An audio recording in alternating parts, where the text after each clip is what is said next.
আসসালামু আলাইকুম। Sharmin food village with ব্লগে আপনাদের স্বাগতম। আজকে আমি আমার নতুন আরেকটি রেসিপি নিয়ে আপনাদের সামনে চলে আসলাম। তো আমার আজকের রেসিপিটি হচ্ছে চাল কুমড়ো ডালের নিরামিষ। তো নিরামিষে যা যা উপকরণ লাগছে, এখানে চাল কুমড়ো একটা আমি কেটে ধুয়ে পরিষ্কার করে নিয়েছি। 250 গ্রাম ডাল আগে থেকে ভিজিয়ে ধুয়ে পরিষ্কার করে রেখেছি। এখানে বাগারের জন্য যা লাগছে, বাগারের জন্য লাগছে পেঁয়াজ আমি দুটা কুচি করে রেখেছি, রসুন 3টা কুচি করে রেখেছি, কালো জিরা পরিমাণ মতো দিয়ে দিব, শুকনা মরিচ 2 থেকে 3টা, আরও লাগছে পেঁয়াজ কুচি 1 কাপ, লবণ পরিমাণ মতো, আদা রসুন বাটা, হলুদ মরিচের গুঁড়া এবং পরিমাণ মতো সরিষার তেল। তো চলুন রান্না শুরু করি। আমি আমার দৈনন্দিন জীবনের প্রত্যেকটা রেসিপি আপনাদের সাথে শেয়ার করতে চাই। তো আমার আজকের রেসিপি হচ্ছে মসুরি ডাল দিয়ে চাল কুমড়ো নিরামিষ। তো আমি পাতিলটা আগে বসিয়ে দিয়েছি। এখানে আমি 2.5 কাপ পরিমাণের ডাল আগে থেকে ধুয়ে পরিষ্কার করে ভিজিয়ে রেখেছিলাম। তো সম্পূর্ণটা আমি দিয়ে দিলাম। ডালের পরিমাণটা আপনারা আপনাদের কম বেশি দিতে পারেন। আমি এখানে 250 গ্রাম 1 পোয়া পরিমাণের ডাল ইউজ করছি। তো ডালটা আমি পানি দিয়ে সিদ্ধ বসিয়ে দিব। এখানে আমার যা যা উপকরণ আছে আমি সব কিছুই দিয়ে দিব। এখানে 2.5 কাপ পরিমাণের মেজারমেন্ট কাপের ডাল আমি দিয়ে দিয়েছি। আর পুরো একটা চাল কুমড়ো আমি কেটে পরিষ্কার করে ধুয়ে রেখেছিলাম, তো সেটাও এখন আমি দিয়ে দিব। অতি সহজ পদ্ধতিতে ঘরোয়া মশলা দিয়ে সাধারণ একটা নিরামিষের রেসিপি আপনাদের সাথে শেয়ার করছি। অত্যন্ত মজাদার এবং সুস্বাদু আমার এই রেসিপিটি। তো এখানে আমি দিয়ে দিলাম চাল কুমড়ো আর ডাল সিদ্ধ বসিয়ে দিলাম। চাল কুমড়ো এবং ডালটা আমি সিদ্ধ বসিয়ে দিলাম।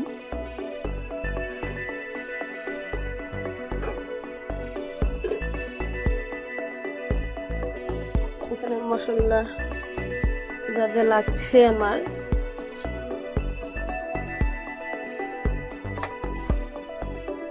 এখানে আমি পরিমাণ মতো পেঁয়াজ কুচি করে রেখেছি, দিয়ে দিব।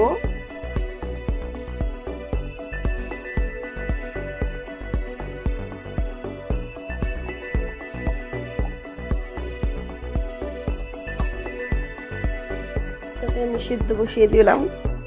এখন ঢাকনা দিয়ে ঢেকে দিব সিদ্ধ হওয়ার আগ পর্যন্ত।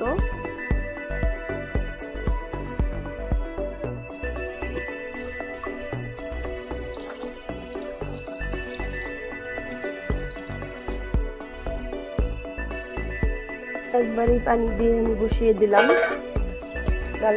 ডালটা সিদ্ধ হবে, চাল কুমড়ার ডালটা সিদ্ধ হওয়ার আগ পর্যন্ত জাল করতে থাকবো। তো এখন আমি ঢাকনাটা উঠিয়ে নিয়েছি। আমার ডাল আর চাল কুমড়োটা সিদ্ধ হয়ে আসছে।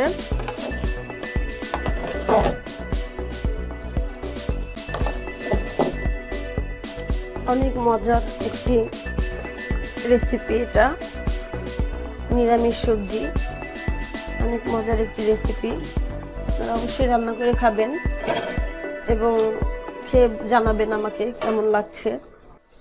আমি আবারও ঢেকে দিলাম পুরোপুরি সিদ্ধ হওয়ার জন্য সবজিটা।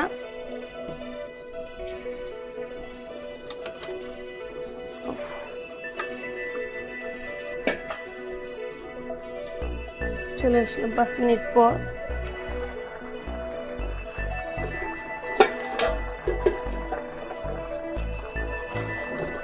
আমার ডালটা প্রায় সিদ্ধ হয়ে গিয়েছে। এখানে আমি ডালের পরিমাণটা একটু বেশি করে দিয়েছি। ডালের পরিমাণটা বেশি দিলে হয় কি সবজি তরকারিটার টেস্টটা একটু বেড়ে যায়। এখানে এখন আমি দিয়ে দেব পরিমাণ মতো প্রায় 1 টেবিল চামচ লবণ,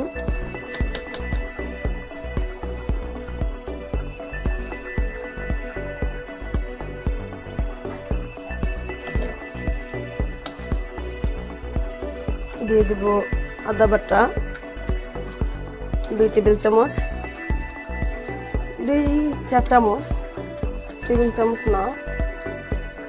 দিয়ে দিব হলুদ মরিচের গুঁড়ো পরিমাণ মতো 2 চা চামচ। এখানে আমার হলুদ মরিচের গুঁড়ো, ধনিয়া গুঁড়ো সব মিক্স করা, আপনারা আলাদা আলাদাও ইউজ করতে পারেন, কিন্তু আমি এখানে সব একসাথে ভাঙিয়ে ব্যবহার করি, এর জন্য একসাথে মিক্স করে রেখেছি। এখানে আমার হলুদ, মরিচ, ধনিয়া, ছোট হজ, বড় হজ, মিঠা হজ, প্রায় 4টা ধরনের মানে প্রায় 4-5টি জিনিস মিক্স করে আমি ভাঙিয়ে একসাথে রাখি। অনেক সুন্দর একটা স্মেল বের হচ্ছে মশলাটা দেওয়ার পর।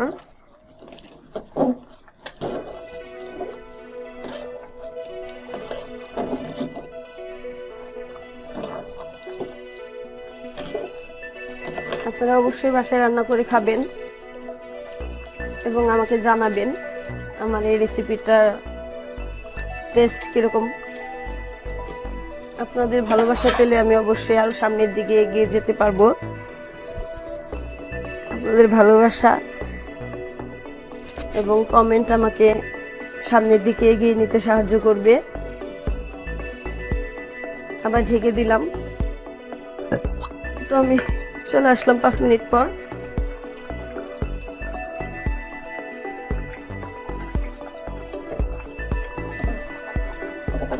সবজিটা প্রায় হয়ে গিয়েছে, দেখুন ডাল একদম সিদ্ধ হয়ে গলে গিয়েছে এবং আমার চাল কুমড়াটাও নরম হয়ে গিয়েছে।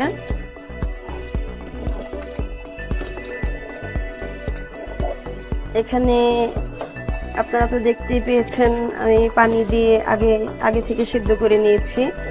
তো একটু কষানো হওয়ার পর আবারও একটু পানি দিয়ে 1 কাপ, মেজারমেন্ট কাপের 1 কাপ পরিমাণ পানি দিয়েছিলাম। এখন এটা ভালো করে বলক এনে আমি এটা বাগার দিয়ে দিব। আসলে এটা স্বাদ এবং টেস্টটা বাড়িয়ে দিবে ওই বাগারটা। দেখুন বন্ধুরা কি সুন্দর, সবকিছু একদম গলে গলে নরম হয়ে গিয়েছে।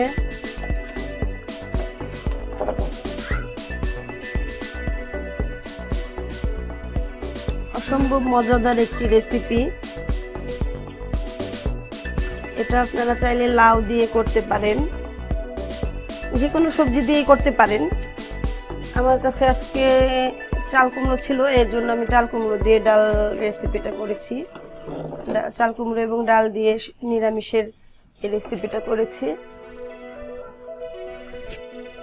অন্যান্য সবজি দিয়েও আপনারা এটা করতে পারবেন। তো এখন আমি এটা নামিয়ে নেব। এখন আমি ফ্রাই প্যানটা বসিয়ে দিলাম। তো আমার ফ্রাই প্যানটা গরম হয়ে গিয়েছে।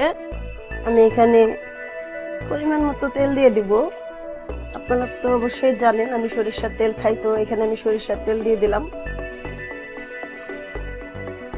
প্রায় 1 টেবিল চামচ।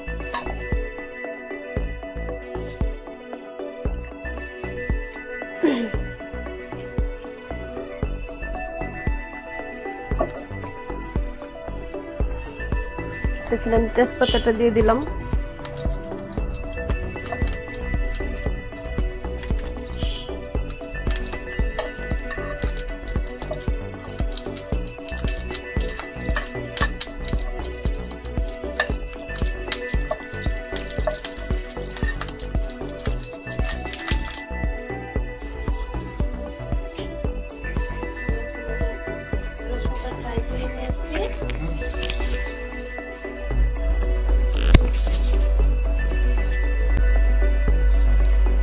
হ্যাঁ ভিউয়ার্স, এখন আমি রসুনটা ফ্রাই করে নেওয়ার পর পেঁয়াজ কুচিটা দিয়ে দিলাম।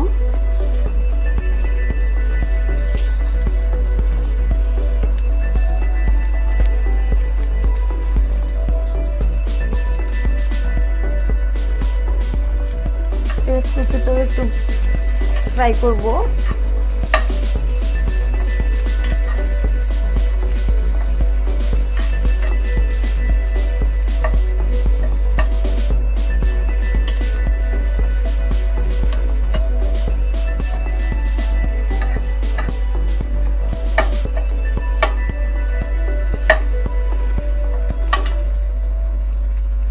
এখানে আমি শুকনো মরিচটা দিয়ে দেব ভাজার জন্য। শুকনো মরিচটা বাগারে দিলে হয় কি একটা খুব সুন্দর ফ্লেভার আসে।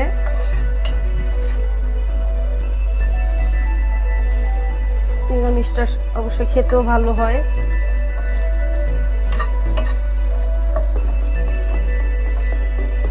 দিয়ে দেবো কালো জিরা।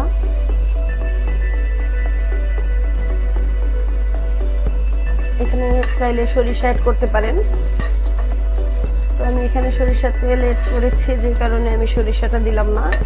চাইলে আপনারা পাঁচফোড়ন ইউজ করতে পারেন।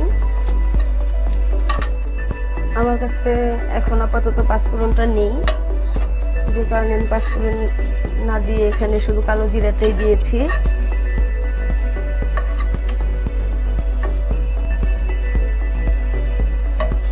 বন্ধুরা, আমার সবগুলো উপকরণ বাদামি হয়ে গিয়েছে। আমি এখন এখানে